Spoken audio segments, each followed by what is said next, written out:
Consider the core epistemological paradox of the 13th century. If all human knowledge strictly originates from physical sensory data, how can we generate and possess immaterial concepts, like the universal idea of a perfect triangle or justice? Thomas Aquinas functioned as the premier systems architect of the medieval university, seeking to engineer a logically coherent ontology that could solve this exact paradox. To achieve this, he rejected the prevailing dualist models of cognition. Aquinas argued against the idea of the human being as a ghost operating a flesh and blood machine. Instead, he built his framework on an Aristotelian premise called hylomorphism. Hylomorphism is the theory that all reality is constructed from material substances composed of two principles: pure potentiality, known as prime matter, and actuality, known as substantial form. By applying this to human cognition, Aquinas establishes a strict hylomorphic Unitarianism. The soul acts as the single substantial form of the body, driving a highly structured, continuous data processing pipeline that runs from raw perception to free action. Because this architecture relies on empiricism, the data processing pipeline begins with a purely physical external object, like a blazing fire, interacting with the human organism. When you stand near that fire, your skin registers the heat, but your hand does not literally turn into fire. This introduces a boundary condition Aquinas calls intentional existence. The sense organ receives the form of the heat spiritually and immaterially, without absorbing its physical matter. This generates a discrete data packet known as the sensible species. Intentional existence is the crucial structural first step. Without the ability to receive forms intentionally, an organism could only be physically damaged or altered by its environment, rather than perceiving and modeling it. Data tracks into the brain's four internal senses. Common sense integrates it.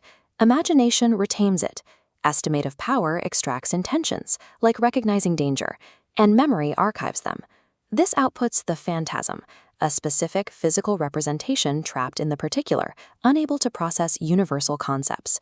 To achieve higher-order logic and science, the data must cross the system's most critical bottleneck, navigating from the physical brain to the immaterial mind.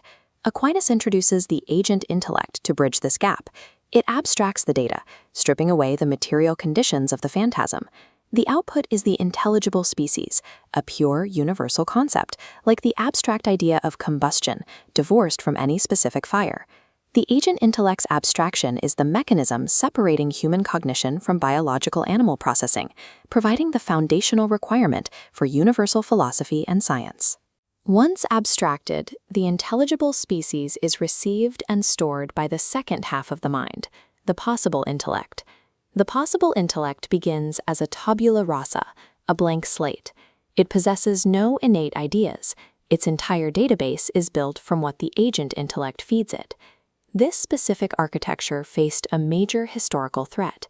The Arabic philosopher Ibn Rushd, known as Averroes, argued that humanity shares one single, universal possible intellect, rather than each person having their own. Aquinas fiercely refuted this. If we shared one intellect, then two people thinking about a stone would literally share the exact same intellectual operation, defying all individual experience. Defending individualized intellect engines is structurally vital. If the intellect is shared, the entire architectural basis for personal agency and moral responsibility collapses. The final stage of the cognitive pipeline is execution. The intellect presents the abstracted universal concept to the ultimate decision engine, the will. The will is defined strictly as a rational appetite. It is blind on its own and can only desire what the intellect explicitly presents to it as a good. This introduces a tension regarding determinism. The will is hard-coded to desire ultimate happiness, yet for everyday actions, the will acts as a self-mover, directing the intellect on what data to focus on, weighing the warmth of a fire versus the danger of burning. Aquinas successfully engineers a compatibilist system. The will's choices are not necessitated by physical stimuli, which preserves human freedom and moral culpability without violating the strict chain of causality. Zooming out, we observe the entire cognitive pipeline running continuously, from physical input to intellectual abstraction to willful action. The bounding box of this system is the soul. It acts as the single substantial form, encapsulating and actualizing both biological and intellectual components. This architecture yields a profound structural consequence at the moment of biological death, when the material components are corrupted. Because the agent intellect and will operate independently of bodily organs within this pipeline, the soul functions as a subsistent principle, an entity logically capable of surviving the destruction of the physical brain.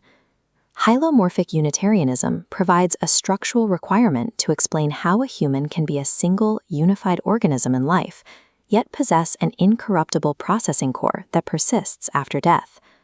We move from the mechanics of the system to its ultimate purpose, introducing the concept of teleology, the objective end for which a system is designed.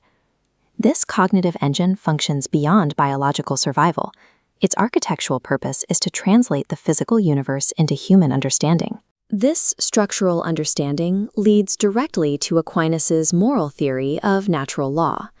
Moral laws are algorithmic deductions made by human reason based on the innate design of our biological and rational inclinations. The ultimate output of this system, its final, perfect operational state, is the intellectual contemplation of the highest truth, which Aquinas identifies as God.